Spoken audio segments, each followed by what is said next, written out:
যে এটা যেন বিশ্ব নবীর জীবনী পড়তেছে। এবার কোরআন শরীফকে 30 পারা যদি ভালো করে ব্যাখ্যা করে শুনাইতে হয় তাহলে 30 বছর এরকম হয় না। সুন্দর করে যদি বলতে হয়, মোটামুটি ভাবে যদি বলতে হয়, আর আমার মতো ছোট মানুষের দ্বারা তা সম্ভব না। আমার নবীর সিরাত, আখলাক, মিলাদ, বিস্তারিত লম্বা চওড়া কিচ্ছা আমি একটা জায়গা থেকে আপনাদের একটু অল্প একটু বলবো, বিরক্ত হবেন নাকি?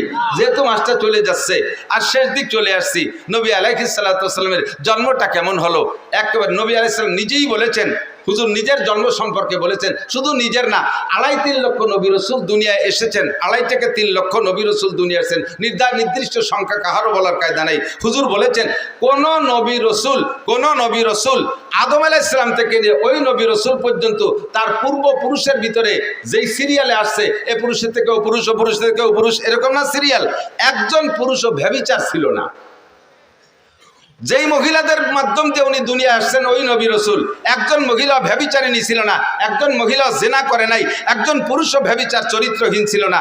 অন্যভাবে কাফের থাকতে পারে, মুশরিক থাকতে পারে, বেঈমান থাকতে পারে, কিন্তু চরিত্রের এই নোংরামিটা আসে নাই। একটা পবিত্র আত্মার মাধ্যম দিয়ে সমস্ত নবী রাসূলগুলো দুনিয়ায় এসেছেন। তন্মধ্যে সবচাইতে নির্ভেজাল একেবারে নির্দ্বিধায় বলা যায় আমার নবী সাল্লাল্লাহু আলাইহি সাল্লাম আদম আলাইহিস সালাম থেকে নিয়ে জন্ম পর্যন্ত এই মাঝে যতশো পুরুষ চলে গেছে, একটা পুরুষও চরিত্রহীন ছিল না, একটা নারীও চরিত্রহীন ছিল না। কথা বলেন ঠিক ঠিক না? নবী নিজেই দাবি করেছেন, কাজে এখানে আমার আর অভিযোগের কিছু থাকে। শেষ ফিনিশিং আইসা যেই 4 জন লাস্ট পুরুষ, এই 4 জনের থেকে শুরু করি। তার আগে একটু বলা লাগে হুজুরের নূরে নবুয়তি, বলেন নূরে নবুয়তি, কথাটা একটু বুঝতে হবে। নূরে নবুয়তি, নবী কিন্তু মানুষ। নবী মানুষ না জিন? জিন না মানুষ? ফেরেশতা না মানুষ? নবী আল্লাহ না মানুষ? নবী খালেক না মখলুক? মখলুক মানে সৃষ্টি, খালেক মানে সৃষ্টিকর্তা। নবী কি সৃষ্টিকর্তা? নবী কি খালেক? নবী কি রাজ্জাক? নবী আমাদের মতো মানুষ, পার্থক্য এতটুক। আমিও মানুষ, ডক্টর ইউনূসও মানুষ। একই নামে ইউনূস নামের কেউ থাকতে পারে? আছে না নাই? তাহলে এই ইউনূস আর ডক্টর ইউনূস, উনার নাম ইউনূস বলে আপনি উনারে সরাইতে সেই চেয়ারে বসে দেন, ঠেলা কারে পায়। ওই ইউনূসও যা দিয়ে বানাইছে, এই ইউনূসও তাই দিয়ে বানাইছে, পার্থক্য আছে ভিতরে অনেক কিছু, ঠিক না? হাসিনা নামে টুঙ্গিপাড়া বহুত মহিলা আছে না নাই? যে এই হাসিনার শেখ হাসিনা কি এক হাসিনা? খালেদা নামে বাংলাদেশে আরো মহিলা আছে না নাই? এই খালেদা আর ওই খালেদা কি এক খালেদা? মানুষ হিসেবে আমি আর নবী আলাইহিস সালাতু ওয়াস সালামের একই ম্যাটেরিয়াল দিয়ে তৈরি, কিন্তু আমার ভিতরে নূর ও নবুয়তি নাই। আমাকে আল্লাহ ওহী দেয় নাই, আমার কাছে জিবরাইল আসে না। নবী পাককে আল্লাহ তাআলা এই মাটির মানুষটাকে নূরে হিদায়াত দিয়া, নূরে নবুয়ত দিয়া, নূরে কোরআন দিয়ে আল্লাহ তাআলা তাকে সারা বিশ্বের শ্রেষ্ঠ মানুষে পরিণত করেছেন। ঠিক কি ঠিক না? এই যে লাইটটা বানাইছে কি দিয়ে? কাঁচের বডি না? হতে পারে কাঁচ, নাকি ইদানিং তো প্লাস্টিক চলতেছে, কাঁচই ধরেন, খেয়াল করেন, কাঁচের বডি, ঠিক না? এখন ওর মধ্যে লাইট যাওয়ার কারণে ওইটার নাম হয়ে গেছে কি? এই যে কাঁচ দিয়ে বানানোর যে রডের মতো, এটার নাম কি? কাঁচ না লাইট? কাঁচ না লাইট? টিউবলাইট না? টিউবলাইট। বোঝেন নাই কথা? টিউবলাইট না? এই লাইটটা যদি কাইটে যায়, এখন ওটার মূল বডি তো বানানো কি দিয়ে? কাঁচ দিয়ে। এখন কি আপনি আপনার ছেলেরে বলবেন যে বাজারে তো একটা লাঠি কাঁচ কিনে নিয়ে আয়, একটা লাঠি কাঁচ কিনে নিয়ে আয়, তাই বলবেন? কি বলবেন? একটা লাইট কিনে নিয়ে আয়, তাই বলবেন, ঠিক না? মূলত লাইট হলো আলো, ভিতরের টুক আলো, বডিটা কিসের? কাছের না?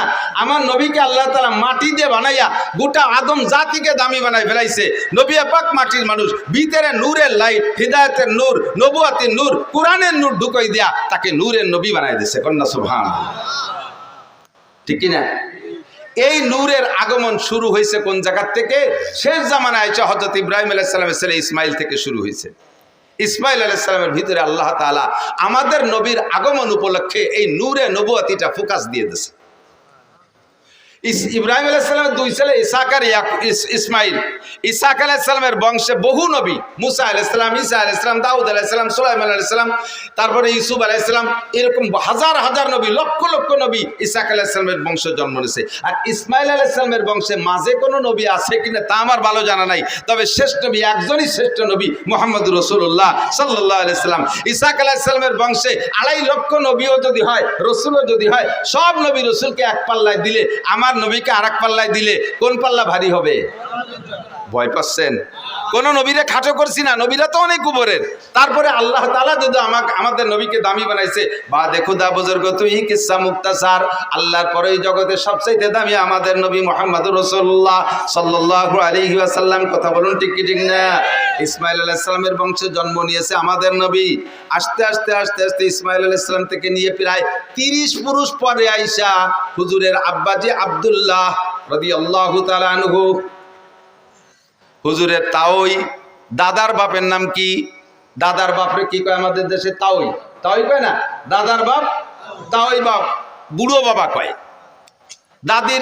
দাদির মারে বুড়ো মা, নানির মারে বুড়ো মা অথবা মাওই। তো হুজুরের আব্বা আব্দুল্লাহ, হুজুরের দাদার নাম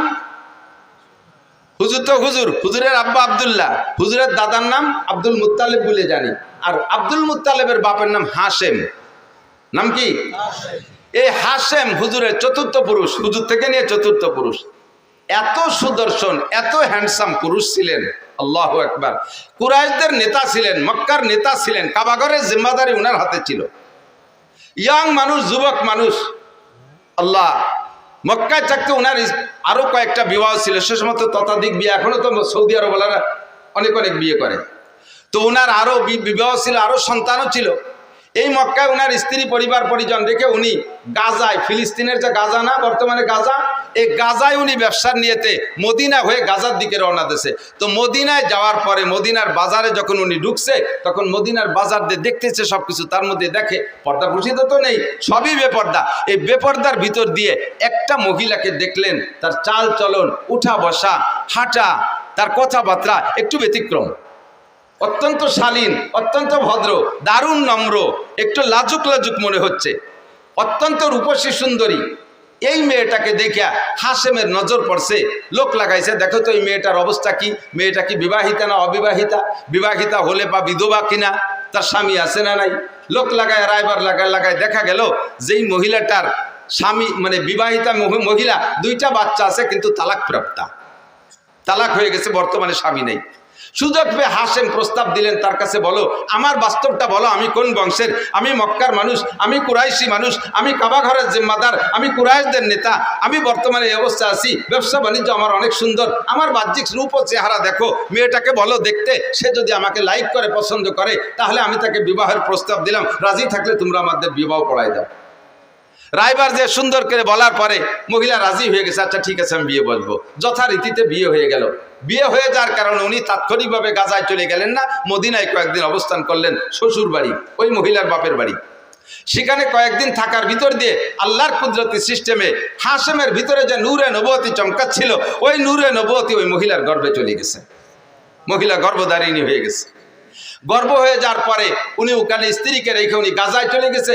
গাজায় ব্যবসা বাণিজ্যের ভিতর দিয়ে ওখানে ওনার ইন্তেকাল হয়ে গেছে, হাশেম আর ফিরে আসতে পারেনি। টাইম হয়ে যাওয়ার পরে মহিলা গর্ভপাত করেছেন, বাচ্চা ডেলিভারি করে দিয়েছেন। ডেলিভারির পর যেই বাচ্চাটা হলো, এই বাচ্চার ভিতরে এবার সেই হাশেমের রূপরেখা নূরে নবুয়তি বাচ্চার মধ্যে চমকাইতেছে। পরিবার পরিজনের সকল সদস্য বাচ্চার চেহারা দিকে মুগ্ধ হইয়া তার নাম রাখতে বাধ্য হয়েছে সাইবাতুল হাম। সাইবাতুল হাম মানে প্রশংসার ডিব্বা। এত চেহারা, এত রূপ, এত সবকিছু দেখে সবাই মুগ্ধ, নাম রেখেছে সাইবাতুল হাম। মায়ের কোলে থাকে, নানা বাড়ি থাকে, থাকতে থাকতে 5-6 বছর যখন বয়স হয়ে গেছে, তখন হাশেমের মক্কা একটা ছেলে ছিল, নাম তার মুত্তালিব। একটু খেয়াল করতে হবে, খুব বোঝার নাম ছিল, তার নাম কি? মুত্তালিব। ওই হাশেমের ছেলে মুত্তালিব খবর পাইছে আমার আব্বা মদিনায় একটা বিয়ে করছেন, সেই ঘরে আমার একটা ভাই জন্ম হয়েছে, আমার আব্বা তো গাজায় গিয়ে মারা গেছে, আমার বিধবা মায়ের কাছ থেকে দেখে আমার ভাইটাকে আনা যায় নাকি। মুত্তালিব চলে গেছে মদিনায়, যাইয়ে খবর নিয়ে খুঁজে পেয়ে গেছেন। পাওয়ার পরে বললেন যে মা, আমার ভাইকে আমার কাছে দিয়ে দেন, আপনি কষ্ট করবেন কেন, আমাদের সন্তান আমরা নিয়ে যাই। অনুমতি দিলেন, নিয়ে চলে আসলেন। উটের পিঠি বসাইয়া মক্কা থেকে মদিনা থেকে মক্কা 450 কিলোমিটার, 450 কিলোমিটার 7-8 দিন পর্যন্ত উটের পিঠে বসে আনতে আনতে আনতে যখন মক্কায় ঢুকছে, পিছনে ছোট বাচ্চা একেবারে ধুলায় ধূসারিত হয়ে গেছে, কাপড় চোপড় ময়লা হয়ে গেছে, গুলামের মতো দেখা যাচ্ছে। যখন মক্কায় ঢুকছে, মক্কিরা জিজ্ঞেস করছে, মুত্তালিব তোমার পিছে কে বসা? ওনার পিছে কে বসা? মুত্তালিবের ভাই, মুত্তালেবের ভাই। এখন যদি বলে পিছনে আমার ভাই বসা, তাহলে ওনার ইজ্জত যায়। যে গুলামের মতো একটা ময়লা নোংরা সিরা কাপড় পরা পোলা, সে ওনার ভাই, এই বলে ওনার ইজ্জত যাবে। বিদায় উনি ভাই বলে পরিচয় না দিয়ে কয় হাজা আব্দি, এটা আমার গুলাম।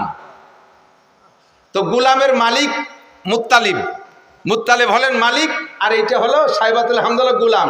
আরবিতে দুই শব্দের মিলে কয় আব্দুল মুত্তালিব, মানে মুত্তালিবের গুলাম। আসল নাম হলো সাইবাতুল হামদ। সাইবাতুল হামদ হলো হুজুরের দাদা। তো এখন মুত্তালিব পরিচয় দিচ্ছে, এটা আব্দুল মুত্তালিব আমার গুলাম। এরপরে বাসায় নিয়ে ধুয়ে মুছে পরিষ্কার করে কাপড় চোপড় নতুন করে পড়াইয়া তার নামে তারে পরিচিত করে দিতে চেষ্টা করতেছেন। কিন্তু আর কোনোদিনও মানুষ তাকে সাইবাতুল হামদ বলে ডাকে না, তারা আব্দুল মুত্তালিব কইই ডাকে। এই আব্দুল মুত্তালিব ধীরে ধীরে ধীরে ধীরে বড় হইলে মুত্তালিবের স্থানে, হাশেমের স্থানে চাবি ছিল মুত্তালিবের কাছে, মুত্তালিবের স্থানে এবার চাবি পেয়ে গেছে এই সাইবাতুল হামদ আব্দুল মুত্তালিব। কাবাগরের চাবি ওনার হাতে, মক্কার নেতৃত্ব ওনার হাতে। দেখতে সেরকম সুঠম বডির অধিকারী, নুরানি চেহারা তার ভিতরে, নবুয়তি চেহারা তার ভিতরে ফোকাস মারতেছে। এই সাইবাতুল হামদ আব্দুল মুত্তালিব এবার বিবাহ করছেন। বিবাহ করার পরে একটা সন্তান হয়েছে হারেস। নাম কি? হারেস। আব্দুল মুত্তালিবের প্রথম সন্তানের নাম হারেস। এই ছেলেটা বড় হয়ে উঠছে, মাঝে আর তেমন কোনো সন্তানাদি নেই। তো এই একটা হারেসকে নিয়ে আব্দুল মুত্তালিব কিতাবাদি পড়ে সন্ধান পাইছে যে কাবাগরের পাশে হযরত ইসমাইল আলাইহিস সালামের পায়ের ধাক্কায় জমজম কূপ হয়েছিল। কালের আবর্তে এই জমজম কূপ বন্ধ হয়ে গেছে। দেখি জমজম কূপ কোথায়, সব কিছু ম্যাপ মানচিত্র মাপিয়ে জমজম কূপের স্থানটা নির্ণয় করে হারেসকে নিয়ে দুই বাপ বেটা গেছে সেই জমজম কূপ খনন করতে। তার উপরে অনেক পাথর চাপা পড়ে আছে। দুই বাপ বেটা পাথর সরাইয়া জমজম কূপকে আবিষ্কার করবে, বের করবে, এটা খুব কঠিন ব্যাপার। 2 দিন 3 দিন পর্যন্ত খোঁজার পরে জমজম কূপ বের করতে পারে নাই। একটা সন্তান, তো আমাদের দেশে সুখী সন্তান, এক সন্তানের আব্বা বহুত আছেন না? ছেলে হোক মেয়ে হোক, কয়টা? একটা অথবা দেড়টা অথবা দুটিয়া।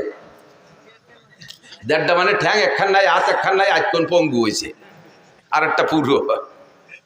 সুখী সংসার। এবার আমরা অত্যন্ত খুশি। একটা ছেলে একটা মেয়ে, জায়গা জমি বহুত কিছু আছে, ব্যবসা বাণিজ্য আছে, বড় আনন্দিত। তবে এক সন্তানের বাপ হওয়া অতটা সুখের বিষয় না। সময় সময় এক সন্তানের বাপ মহা বিপদেও পড়ে যায়। কথা কন না কেন? যেই বিপদে পড়ে আব্দুল মুত্তালিব আল্লাহর কাছে মান্নত মানছে। আমাদের দেশের বিপদ কি? আপনার পাশের বাড়িওয়ালা যদি থাকে, পাশের বাড়ি আপনার এক স্বাস্থ্য বাড়ি যদি 7টা ছেলে হয়, 7 ছেলের বাপ, তাহলে যেই বাপের 7টা ছেলে একবারে ঝাঁকা মেরে তাগড়া জুয়ান হয়ে ওঠে, 80 বছরে বাপেরও ফিরে যৌবন ফিরে আসে ছেলেদের শক্তির সাথে সাথে। এরা 8 বাপ বেটা লাইঠেল। আর আপনারা সুখী সংসার 2 বাপ বেটা, সুখী সংসার 2 বাপ বেটা, আর ছেলে মেয়ে নেন নাই। আর উনরা 8 বাপ বেটা। আটখানিক জায়গা নিয়ে পাশের বাড়ি এলাকার সাথে যদি গন্ডগোল লেগে যায়, 2 বাপ বেটা 8 বাপ বেটার সাথে যদি লাগে যায়, এই সুখী সংসার ওই 8 বাপ বেটার সাথে অসুখী সংসারের সাথে যদি পিঠে পিঠি লাগে, মায়ের কারা খাবে?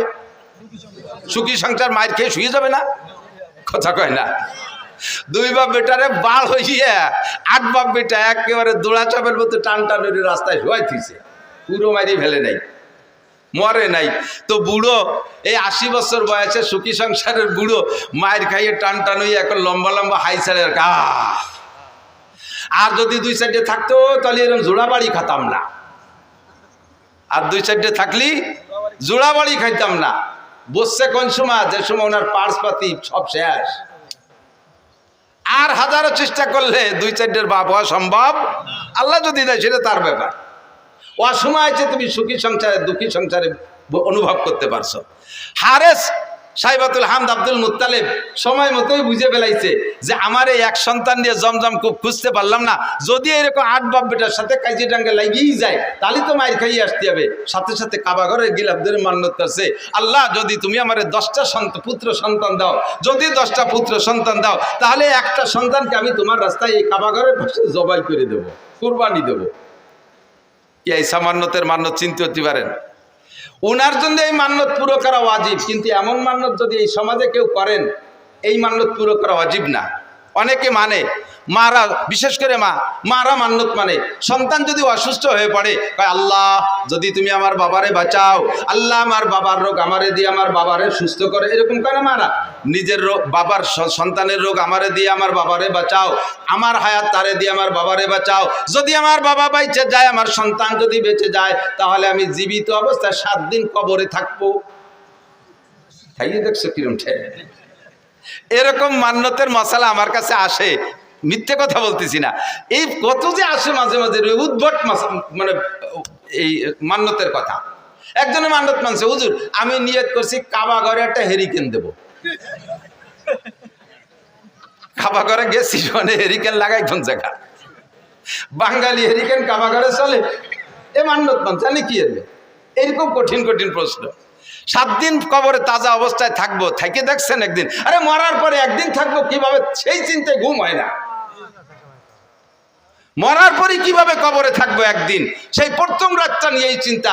কবরের প্রথম দিন, মার রব্বুকা মা দীনুকা ওয়া মান হাযার রাজুলুল্লাযী বুইসা ফীকুম। 3টা প্রশ্নের জবাব আমাকে কবরে থেকে দিতে হবে। 3টা প্রশ্ন হবে আমার জন্য, আমার সামনে। এই 3 প্রশ্নের জবাব না দিতে পারলে আমার খবর আছে।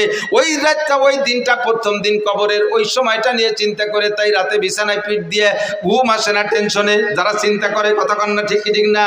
যাদের মধ্যে চিন্তা আছে তারা ভয় পায়। আর তাজা 7 দিন কবরে থাকবা, এইরকম মান্যত যদি কেউ মানে, এই মান্যত পুরো করা লাগবে না, তার তওবা করে কিছু সদকা আল্লাহর রাস্তায় দিয়ে দিলে হবে। কিন্তু আব্দুল মুত্তালিবের মান্যত পুরো করা লাগবে, সাইবাতুল হামদের মান্যত পুরো করা লাগবে। 10টা পুত্র সন্তানের দোয়া করেছে আল্লাহর কাছে, আল্লাহ যদি 10টা পুত্র সন্তান দাও, একটাকে আমি তোমার রাস্তায় কুরবানি করে দেব। আল্লাহ টপ টপ করে একের পর এক 10টা পুত্র সন্তান দিয়ে দিয়েছে। জমজম খুব খনন করতে সন্তান লাগবে, এই জন্য 10টা সন্তান চাইছে। কয় বাব্বিটা মিলিয়ে এবার জমজম খুব আবিষ্কার করেও ফেলাইছে। এখন সন্তানরা কুরবানি দাও, কোনটারে কুরবানি দেবে? ভাগ্যক্রমে আস্তে আস্তে 10 নম্বর সন্তান আব্দুল্লাহর ভিতরে, ওই সাইবাতুল হামদের মধ্য থেকে এতদিন অন্য কোন সন্তানের ভিতরে প্রকাশ পায় নাই, আব্দুল্লাহর ভিতরে নূরে নবুয়তি চমকাইছে। 10টার ভিতরে এবার যেটা সবচাইতে সুদর্শন চেহারাওয়ালা, তারে কি হাতে ধরে জবাই দিতে মনে কয়? চাইতেছে যে ঘুরে ফিরে অন্য একটারে, যেটা বুসা টুসা একটু কালা টালা আছে, ওর একটারে মারি দিয়েছে মান্যত পুরো করে। কিন্তু তবুও তো সন্তান, তবুও কোনোভাবে কি আব্বা জবাই দেওয়া সম্ভব? কিন্তু মান্যত করছে, আল্লাহর ওয়াদা পূরণ করতেই হবে। এখন কারে জবাই দেবে কোনো নির্ধারিত করে না যে 8 নম্বর ডানা, 6 নম্বর ডানা, 1 নম্বর ডানা, 10 নম্বর ডানা। কাজেই একটারে বের করতে লটারি লাগবে। এবার একের থেকে হারেস থেকে নিয়ে লটারি করা শুরু করছে। যে কয়বার লটারি করছে 3 বার, প্রত্যেকবার আব্দুল্লাহর নাম আসে। যেটারে সবচেয়ে ভালোবাসে, যারে বাঁচায় রাখার জন্য লটারির পদ্ধতিতে গেলেন, সেইটার নামই আসে বারবার। তো যেহেতু 3-4 বার বা প্রত্যেকবার লটারিতে ওই একই নামে আসে, এখন তারে তার বাঁচানোর উপায় নেই। তো বাবা জামা কাপড় পরে রেডি হও, তোমারে জবাই দিই। আল্লাহর হুকুম, আল্লাহর মান্যত পুরো করতে হবে। বাস্তব কাজেই ছেলেও কোনো দ্বিমত না করে, জি আব্বা চলেন যাই। ছেলেকে নিয়ে গোটগাট করে রওনা দিছে, কাবার পাশে নিয়ে তো জবাই করবে। তো আব্দুল্লাহর বোন, একেবারে উনার মায়ের পেটের যে বোনটা, এই বোনটা বারবার কাঁদতেছে, আব্বা তুমি দরকারে আমারে জবাই দাও, আমার ওই ভাইটারে জবাই দিও না। ও ভাইয়ের মধ্যে কিছু না কিছু আছে, ভাইয়ের ভিতরে অন্য কিছু থাকতে পারে। ভাইয়ের যে চেহারা, আব্বা হাজার হাজার মানুষ তার পাগল, তুমি আমার ভাইরে জবাই না দিয়ে আমারে জবাই দাও। বুনে কাঁদতেছে। কয় মা সেটা তো আসলো না লটারিতে, তোর নামও তো লটারিতে নিয়ে দেখলাম, তাও তো আসে না, কি করবো? তখন আব্বা একটা পদ্ধতি অবলম্বন করেন, যদি এসে যায় ভাগ্য পরিবর্তন হয়েও যেতে পারে। 10টা উটের সাথে আর আমার ভাই আব্দুল্লাহর সাথে একটা লটারি টানেন। 10টা উট আর আব্দুল্লাহ, দুইজনের মধ্যে লটারি টানেন। সেই সময় একজন মানুষকে যদি কেউকে যদি কেউ হত্যা করতো, একজন মানুষের জীবনের বিচার 10টা উট। সেই জন্য 10 উটের সাথে লটারি টানতে বলছে। তো 10 উটে লটারি টানছে, এ জায়গা 10 উটের নামে লটারি আসে নাই, আব্দুল্লাহর নামে শিখেছে। কাব্বাত আলী 20টায় টানেন, 20টে টানছে, তা আব্দুল্লাহর নাম। 30টায় টানেন, তা আব্দুল্লাহর নাম। 40টায় টানেন, তা আব্দুল্লাহর নাম। 90টায় টানেন, তাও আব্দুল্লাহর নাম। কয় যে মা আর বাঁচানো গেল না, আর কত টানবো? কয় যে আব্বা আর শেষবারের মতো 100 উটির সাথে একটা টান দিয়ে দেন। একদিকে 100 উট, আরেকদিকে আব্দুল্লাহ। এই 100 উট আর আব্দুল্লাহর ভিতরে লটারি টানলে এবার 100 উটের নামে লটারি আসছে। আব্দুল্লাহ বাইসে গেছে।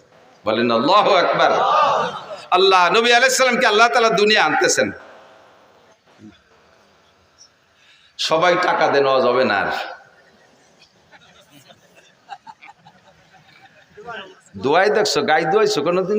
না ফানাইয়ে দোয়ানো যায়? দই টান দিলি বান ছিঁড়ে যায়, দুধ বাইরে।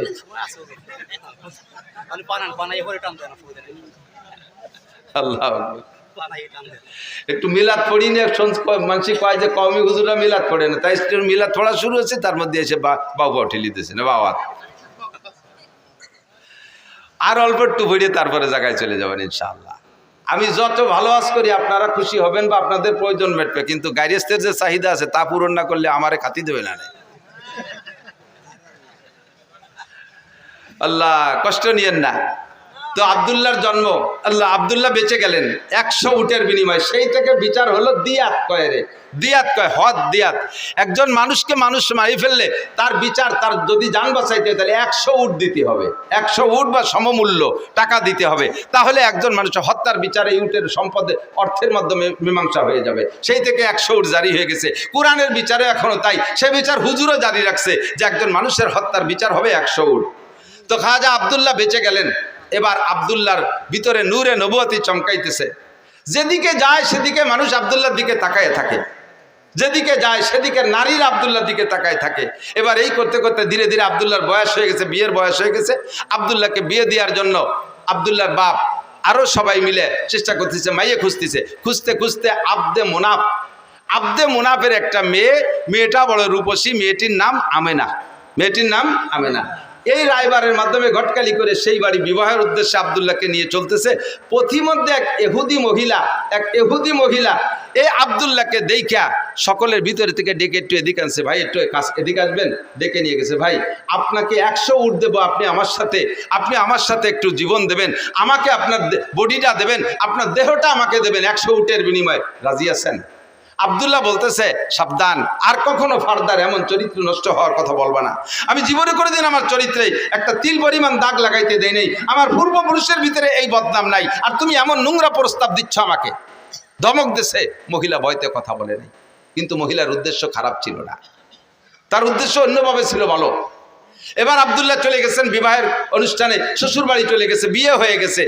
আমেনাকে নিয়ে 3টি রাত সেখানে রাত যাপন করে তারপরে যখন ফিরে আসতেছে, ওই ইহুদি মহিলার বাড়ির কাছে আসলে এবার ইহুদি মহিলা আবারও আব্দুল্লাহকে ডেকে বলছে, ও ভাই এদিকে আসো, তুমি কোথায় গেছিলে? অমুক জায়গা গেছিলাম। কি কারণে? বিয়ে করতে গেছিলাম। বিয়ে করছেন? বলে জি করছি।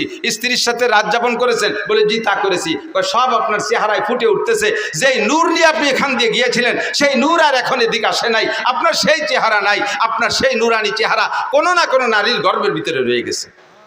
যেই গর্ভের ভিতরে রয়ে গেছে সেই গর্ভের সন্তানটা মুহাম্মদুর রাসূলুল্লাহ সাল্লাল্লাহু আলাইহি ওয়াসাল্লাম, নবী পাকের মিলাদ। এরপরে মহিলা বলতেছে, আল্লাহে আমি আপনার সাথে চরিত্র নষ্ট করার কোনো প্রস্তাব দিয়েছিলাম না, আমি 100 উটের জন্য দিতে চেয়েছিলাম। আপনার ভিতরে আখিরি নবী মুহাম্মদুর রাসূলুল্লাহ সাল্লাল্লাহু আলাইহি ওয়াসাল্লামের নমুনা আমি দেখতেছিলাম। আমার মনে আশা ছিল যে সেই নূরটা আমার গর্ভে আসতো, আপনি যদি আমার সাথে বিবাহে রাজি হতেন তাহলে আমার দেন মোহরের দাবি ছেড়ে দিয়ে আপনাকে আমি 100 উট দিতাম, ওই নূরটা আমার পেটে নেওয়ার জন্য। যেহেতু এখন অন্য জায়গায় চলে গেছে, এখন আপনাকে আমি একটি পয়সার বিনিময়েও আপনাকে আমি বিয়ে করতে রাজি না।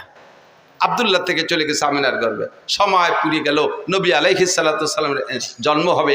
এই জন্মের কিছুদিন আগে হুজুরের আব্বাজি ব্যবসায় যে সেখানে ইন্তেকাল করেছেন। হুজুরের আব্বা আর আসেন নাই, মদিনার পথে ইন্তেকাল করেছেন। এরপরে নবী আলাইহিস সালামের জন্ম হলো। নবী আলাইহিস সালামের জন্ম যখন হয়, কেসরার সিংহাসনে পাথর লাগানো ছিল, যেই পাথরকে তারা পূজা করত, যেই পাথরকে শ্রদ্ধা করত, পাথর থেকে লাইট চমকাইতো। নবী আলাইহিস সালাতু সালামের জন্মের সাথে সাথে আরশে আজিমের মালিকের কুদরতি সিস্টেমে ওখান থেকে 14 খান পাথর খসে পড়ে গেছে। শিখা চিরন্তন নামে একটা আগুন জ্বালাইতে 1000 বছর পর্যন্ত, নবী আলাইহিস সালামের জন্মের সাথে সাথে এই 1000 বছরের যে শিখা চিরন্তন যাকে অমুসলমানরা পূজা করত, ধম করে সঙ্গে সঙ্গে নিভে গেছে। আল্লাহু আকবার। আমার নবীর জন্ম হলো দুনিয়ায়, আসমান জমিন সব সুরভিত হলো, ফেরেশতারা নারায়ে তাকবীর দিচ্ছে, জিন্দা যারা টের পাইছে তারা সন্তুষ্ট খুশি হচ্ছে। এভাবে বিভিন্নভাবে নবী আলাইহিস সালাতু ওয়াস সালামের যে মানে ভবিষ্যৎ উজ্জ্বল হবে এটা অনেকেই টের পাচ্ছে, বিশেষ করে ইহুদি আর নাসারারা। লম্বা কিসসা সবটুক বলা যাবে না। নবীর জন্ম হয়ে গেল। নবী আলাইহিস সালাম মায়ের গর্ভে যতদিন ছিলেন, আরে ভাই খেয়াল করেন, মায়ের গর্ভে থাকলে বাচ্চা মাতৃ গর্ভে থাকা অবস্থায় মায়ের একটু বিরক্ত লাগে না? নবী আলাইহিস সালামের মা কখনো বিরক্ত বোধ করেন নাই। এবং জন্মের পরে জন্মের সময় সব নারীদের রক্তক্ষরণ হয়। আমার নবীর জন্মের পরে নবীর মায়ের পেট থেকে কোনো রক্তক্ষরণ হয় না, কোনো নিফাসের রক্ত হয় নাই। বাচ্চাকে মায়ের পেট থেকে নাড়ি কেটে পৃথক করা লাগে, নবী আলাইহিস সালাম নাড়ি কাটা অবস্থায় জন্ম নিয়েছেন। বাচ্চারা একটু বড় হওয়ার পরে 6-7 বছরের ভিতরে খাতনা করাইতে হয়। কয় বছরের ভিতরে? 6 থেকে 7 বছরের মধ্যে খাতনা। আসলে বয়স কোনো লিমিটেড না, নিয়ম হলো পুত্র সন্তানদেরকে আমাদের মুসলমানদের সুন্নত হলো খাতনা করানো, ইব্রাহিম আলাইহিস সালামের সুন্নত। তা খাতনা করাইতে কোন বয়সে? মানুষের সামনে বাচ্চাটার প্যান্ট খুলতে গেলে, পরনের কাপড় খুলতে গেলে যখন লজ্জা বোধ করে, তার সেই লজ্জার টাইমের ভিতরে তারে খাতনা করাই দিতে হয়। তো লজ্জা বোঝে কোন সময়? 2-3 বছরের লজ্জা বোঝে, 3-4 বছরের লজ্জা বোঝে, 5 থেকে 6-7-এর ভিতরে সে লজ্জা বোঝে। মানুষের সামনে এবার প্যান্ট খুলতে গেলে, আমার ছেলেরা নিয়ে গেছে নদীর ঘাটে গোসল করতে, যে বললাম আব্বু তোমার শুকনো প্যান্টটা খুলিয়ে গোসল করো, সে সময় তার 6-7 বছর বয়স। ওরা আমি খোলার জন্য চেষ্টা, তুমি চিবিয়ে দূরে যাও, না আমি বলবো না, আনচির মধ্যে ন্যাংটা হবো না। বুঝলাম যে ওর মুসলমানি দেওয়ার বয়স হয়েছে, এই বয়সের মধ্যে মুসলমানি দিতে হয়। যদি মশালা এইটাই হয় যে মানুষের সামনে শরমগা বের করতে যখন লজ্জা পায় ওই সময় তারে খতনা দিয়ে দিতে হয়, তাহলে আমাদের দেশের বর্তমান ছেলেদেরকে 20-22 বছরও মুসলমানি দেওয়া যায় না। কারণ 5-7 জন গোল হয়ে দাঁড়াইয়ে সেন্টারে দাঁড়ায় পেশাব করে, একে অপরের শরমগা দেখে একটুও লজ্জা পায় না। রাস্তার পাশে দাঁড়াইয়ে চেনটানি দিয়ে আশাইল বাগান ভিজে দিচ্ছে, সেচ দিয়ে দিচ্ছে, একটুও লজ্জা পায় না। কাজেই তাদের আর মুসলমানের বয়স এখনো পর্যন্ত হয় না, তাই নাকি? আমার নবীকে কোন দুনিয়ার মানুষের সামনে তার শরমগা খুলবে না, বিদায় আল্লাহ তাআলা তাকে জন্ম থেকেই এটা হেফাজত করেছে। জন্মসূত্রে নবী খাতনা করা অবস্থায় জন্ম নিয়েছেন। যদি কেউ জন্মসূত্রে কোনো বাচ্চা খাতনা অবস্থায় জন্ম নেয়, আমাকে দেশে পিরির সুন্নত হয়েছে। কোনো পিরির কোনো সুন্নত আছে? এটা কার সুন্নাত? নবীর সুন্নাত। নবী এইভাবে জন্ম নিয়েছিলেন, তোমার বাচ্চাটা সেভাবে জন্ম নিয়েছে। এটা বড় ভাগ্যবান সন্তান হতে পারে, একটু শুকর আদায় করি আলহামদুলিল্লাহ। আল্লাহু আকবার। এরপরে ধীরে ধীরে নবী বড় হইলেন। নবী পাক সাল্লাল্লাহু আলাইহি সাল্লাম যখন 3 মাস বয়স, সেই সময় ওই দেশের নারীদের প্রথা ছিল নিজেদের সন্তানদের দুধ নিজেরা খাওয়াইতো না, অন্য মহিলাকে পয়সা দিয়ে তাকে দিয়ে দুধ খাওয়াইতো। তো হুজুরের আব্বা নেই, হুজুরের গার্জিয়ান হুজুরের দাদা সাইবাতুল হামদ আব্দুল মুত্তালিব, হুজুরের চাচা খাজা আবু তালেব তায়েব থেকে, কবিলায় বনি সাদ থেকে, তায়েব থেকে এবছর গিয়েছি আলহামদুলিল্লাহ। হজের পরে উমরায় গিয়েছিলাম, আগে পরে কখনো যাইতে সুযোগ পাইনি। কবিলায় বনি সাদ হালিমা সাদিয়ার বাড়ি দেখতে গেছিলাম। গড়বাড়ি নাই সে জায়গা, কিছু পাথর দিয়ে একটু নমুনা বানায় রাখছে যে এখানে হালিমা সাদিয়ার বাড়ি ছিল। ওর পাশেই কবিলায় বনি সাদ আছে, যেই বংশের মেয়ে উনি। তো দুর্বল গরিব মানুষ, একটা দুর্বল উট নিয়ে গেছে, হাঁটতে পারে নাই, উটেরও স্তন শুকিয়ে গেছে, উটের বাচ্চাও তার মায়ের দুধ পায় না। আর হালিমা সাদিও না খাওয়ার কারণে নিজের স্তন শুকিয়ে গেছে, ওনার একটা বাচ্চা আব্দুল্লাহ, সেও দুধ পায় না। এমতো অবস্থায় গেছে মক্কায় একটা বাচ্চাকে কিনে এনে কিছু পয়সার বিনিময়ে তার একটু দুধ খাওয়াবে। হালিমার এই শারীরিক অবস্থা দেখা কোনো পয়সাওয়ালার বা ধনী মানুষ যারা, তারা কেউ নারে বাচ্চা দেয়নি, কেউ নাকে বাচ্চা দেয়নি, একেবারে খালি হাত। অন্যরা সবাই ধনী গণী দেখে দেখে নিয়ে গেছে। আল্লাহু আকবার। আর হালিমাকে কেউ দেয় নেই। লাস্টে হালিমা তার স্বামীকে বলতেছে, একেবারে খালি হাতে চলে যাওয়াটা অপমানই মনে হচ্ছে, আর ওই বাচ্চাটাও এতিম বলে তারও কেউ নেই পয়সা দিতে পারবে না, আমরাও যে অবস্থা বাচ্চাটারও সে অবস্থা, এই অভাবের মধ্যে দিয়ে ওইটি নিয়ে যাই কেমন হয়? স্বামী একমত হলেন, ঠিক আছে নিয়ে যাও, ওইটি নিয়ে চলো। সেই বাচ্চাটা মোহাম্মদুর রাসূলুল্লাহকে খাজা আব্দুল মুত্তালিবের সাথে কন্ট্যাক্ট করে নিয়ে রওনা দিছে, নিয়ে মানে কোলে নেছে। কোলে নেওয়ার সাথে সাথে হালিমার শুকনো দেহের ভিতরে, তার শুকনো স্তনের ভিতরে একেবারে থম ধরে দুধে ভরপুর হয়ে গেছে। বাচ্চাও খাইছে, নিজের বাচ্চাও খাইছে আব্দুল্লাহ, আর নবী পাকও পেট পুরে দুধ পান করছেন। এর আগে 3 রাত পর্যন্ত আব্দুল্লাহ ঘুমোয় না দুধের অভাবে। উটের বাচ্চাটা ছটফট করতেছে দুধের অভাবে, উটের স্তনে দুধ নাই। হালিমা দুধ খাইলেই তো তার দুধ হবে। এখন হালিমা দুধ খাবে কোন জায়গা থেকে? সেই শুকনো স্তনওয়ালা উটটার থন সম্পূর্ণ দুধে ভরপুর হয়ে গেছে। উটের বাচ্চাও খাইছে, দোয়াইয়ে উন্ডাও খাইছে, আরামসে ঘুমাইছে। যেই উটটা হাঁটতে শক্তি পায় না, সেই উটের পিঠে সওয়ার হয়ে 3 জনে রওনা দিছে। শক্তিশালী সব উটকে পিছে ফেলাইয়া আমার নবীর উট সবচাইতে আগে চলে গেছে। 3 মাসে বাচ্চাকে নিয়ে চলে গেছে। যখন 2 বছর পুড়ে গেছে, দুধ খাওয়ানোর মেয়াদ শেষ, এরপরে নিয়ে আসছে হালিমা আবার আমেনার কাছে, এনে বলতেছে, মা এই যে আপনার বাচ্চা। তা আমেনা বলতেছেন, বাচ্চাদেরকে মূল আদর্শ সামাজিকতা যদি শিখাইতে হয়, তাহলে মূল আদর্শ আর সামাজিকতা আছে গ্রাম অঞ্চলে। শহরে 12 ভেজালি মানুষ, শহরে 12 দেশের মানুষ, এ জায়গায় মূল আদর্শ খুঁজে পাওয়া যায় না। আদর্শ আসল ভাষা গ্রাম অঞ্চলে, মূল আদর্শ গ্রামে। কাজেই বাচ্চাটাকে আরো কয়দিন রাখেন, আরো কিছুদিন রাখলেন। 4 বছর যখন রাখছে, 4 বছরের ভিতরে ফাঁকে একবার আব্দুল্লাহ আর হুজুর 2 জন পাশে এক জায়গায় খেলাধুলা করতে গেছে। হালিমার ঘরের থেকে বেরোইয়া আমি সে জায়গাটাও দেখে আসছি আলহামদুলিল্লাহ। যে জায়গায় হুজুর আলাইহিস সালাম খেলাধুলা করতে গিয়েছিলেন, হঠাৎ করে 2 জন লোক আইসা, জিব্রাইল আর মিকাইল, মানুষের রূপ ধারণ করে, তসতুম মিনাজ যাহাব মুলাবাতুম মিনান নূর মিনাস সালজ, বরফওয়ালা নূরের পানি একটা পাত্রে, স্বর্ণের একটা পাত্রে আইনা রাইখা নবী আলাইহিস সালামকে ধরে চিৎ করে শোয়াইয়া হলকুম থেকে নাভি পর্যন্ত ফেরিয়ে ফেলাইছে।